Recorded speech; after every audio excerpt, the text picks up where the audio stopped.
اللهم إني أعوذ بك من ساعة السوء ويوم السوء وليلة السوء وصديق السوء وجار السوء. اللهم إني أعوذ بك من ذو الوجهين وذو اللسانين. اللهم آمين يا رب العالمين. بسم الله والصلاة والسلام على رسول الله. السلام عليكم ورحمة الله وبركاته. أهلا بيكم في أطباق الندى. النهاردة إن شاء الله هعمل معاكم أكلة سهلة وبسيطة واقتصادية وسريعة. كل حاجة حلوة بصراحة فيها، لأن الطعم جميل، توابل قليلة، مكوناتي كلها قليلة مش كتيرة، طماطم قليلة. بما إن كل حاجة بقت غالية، فدي بجد بجد أكلة اقتصادية، يعني اقتصادية جدا. يعني أبسط حاجة لو عملتي بيض وجبنة هيكلفوكي أكتر من الأكلة دي. طريقة سهلة وبسيطة وإن شاء الله هتعجبكم. خشي بقى في المقادير على طول، هنقول بسم الله. اي نوع مكرونه عندك او اي نوع مكرونه بتفضليها تعمليها، دي مكرونه سوسيس عندي. ده ربع كيلو سوسيس. طبعا السوسيس ده في بلاد بتقول عليه هوت دوج وفي بلاد بتقول عليه نقانق. احنا هنا بنقول عليه سوسيس. عندي هنا فلفل الوان اخضر واحمر واصفر وطماطمتين مقطعاهم، شايله منهم البذر اللي جوه او الميه. وعندي كام فص توم كده زي ما انتم شايفين، هخرطهم مش هدقهم. وعندي نص شفشق طماطم، يعني حوالي نص كيلو او اكتر شويه. وعندي معلقتين صلصه. والتوابل بتاعتي هتبقى ملح وفلفل اسمر ونص معلقه السكر بتاعتي، مش اكتر من كده. مش هحط توابل كتير زي ما قلت لكم. دي مكرونه سوسته. انا دايما بحب اجيب المكرونه حتى لو في اكياس، بحب اقلبها كده وانا ابص فيها اكياس او سايبه.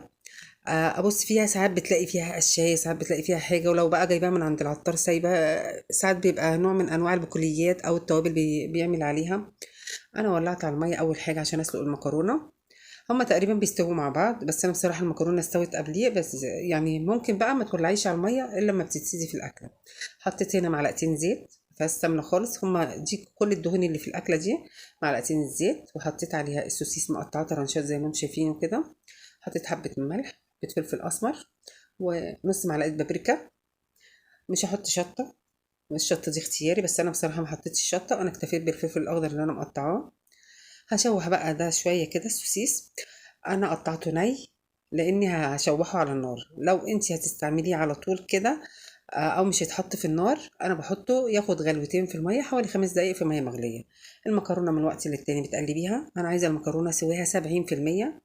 حطيت بقى كده نص معلقه السكر زي ما انتوا شفتوا، ونزلت بمعلقتين صلصة برطمانات، مش صلصة من اللي بتبقى متفرزة. صلصة برطمانات دي بتدي طعم شوية. هشوحها عشان اطلع المادة الحافظة اللي فيها زي ما انتم شايفين كده. اقلبها تقلبتين تلاتة. عينك تبقى على المكرونة. انا كده طفيت عليها على فكرة. المكرونة زي ما قلت لكم عايزاها 75% بالكتير عشان تكمل سواها مع الصلصة والصوص اللي هنعمله. نزلت بقى هنا بالفلفل الالوان والطماطم. خليت في ايدي بس فصين التوم، هخرطهم مش هدوقهم زي ما قلت لكم. حابه تدوقيها دوقيها، بس انا بصراحه حبيت في الاكله دي اخرط التوم. الاكله دي اول مره اعملها على فكره، بس طلعت طعمها جميل جدا. مش هتبقى اخر مره ان شاء الله. هشوح بقى الفلفل كده. مش عايزه الفلفل اسيبه على النار كتير عشان ما يبقاش مهري معايا، انا عايزه الفلفل يبقى لسه ماسك نفسه. فتشويحتين بس مش اكتر. هخرط بقى التوم بتاعي كده بسم الله. انا يا دوبك شوحته قبل ما طلعت التلج اللي فيه، لان الفلفل الاصفر والاحمر كان متفرز عندي. الفلفل الاخضر بس هو اللي فريش. خرطت التوم بقى كده زي ما انتم شايفينه. وزي ما قلت لك، حابه تدقيه دقيه. التوم برضو بيديله طعم كده وريحه حلوه.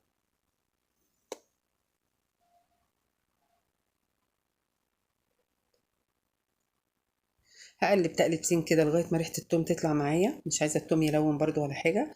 هنزل بعد كده بقى بسم الله بالطماطم بتاعتي. زي ما قلت لكم دي حوالي نص كيلو او كيلو الا ربع بالكتير على كيلو المكرونه. هقلبهم مع بعض واسيبهم يغلوا غلوتين، مش هسيبها ان هي تتسبك قوي. غلوتين بس عشان هنزل فيها بعد كده بالمكرونه تكمل سواها فيها. هكمل بقى الملح عشان كنت نازله في الاول بحبه ملح صغيرين. انا كده حطيت الملح اللي المكرونه كلها محتاجاها. انا كنت حاطه الاول بس حبه ملح صغيرين مع الفلفل على اساس يدوا طعم للسوسيس. الطماطم عندي غليت كده زي ما انتم شايفين، ما سبكتش قوي.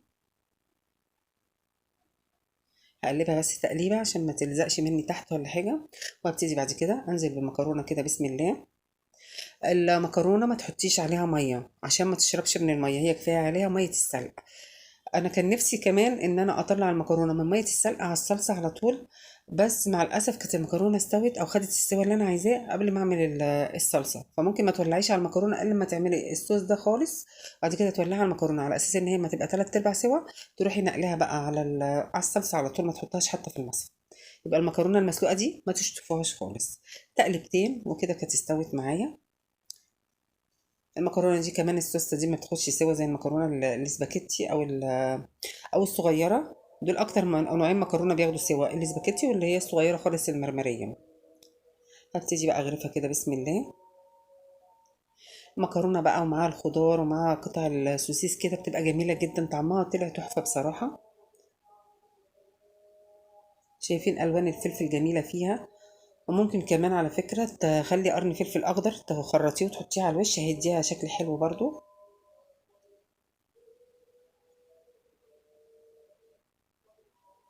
ودي برضو من الاكلات اللي عايزه تتاكل اول ما تعمليها، يعني لو سخنتيها مش هتحسي بطعمها قوي زي ما انت لسه عاملاها في ساعتها. ممكن تصغري حتة السوسيس شوية أو تكبريها على حسب مقاس المكرونة بتاعتك. يعني لو سباكيتي هتقطعيها كبيرة شوية، لو اللي هي المرمرية هتقطعيها أصغر من كده، حسب المكرونة بتاعتك هتقطعي برضو حجم السوسيس بتاعك.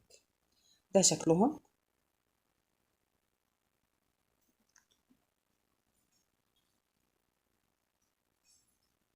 عندي بقى هنا طماطمايه عاملاها زي السبت كده، وخليت كام مكرونية مسلوقين حطيتهم فيها عشان يبقى برضو لونها مختلف شوية، وحطيت فيها حتة كزبرة أو بقدونس.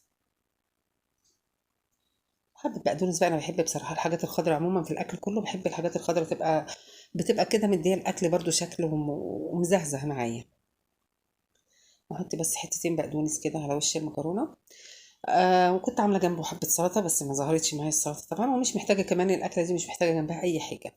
هي لوحدها كده بصراحة كانت جميلة جدا.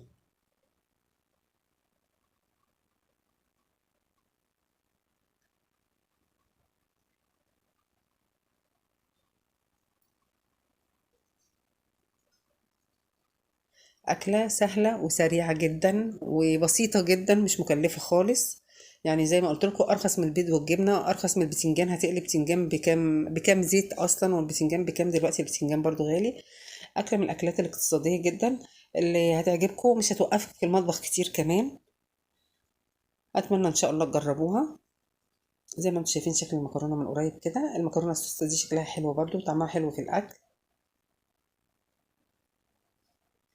وبربع كيلو سوسيس.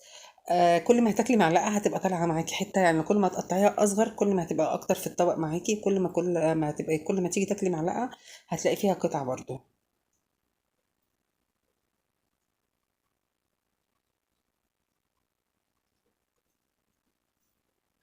اتمنى ان شاء الله انكم تجربوها وتعجبكم وبالف هنا.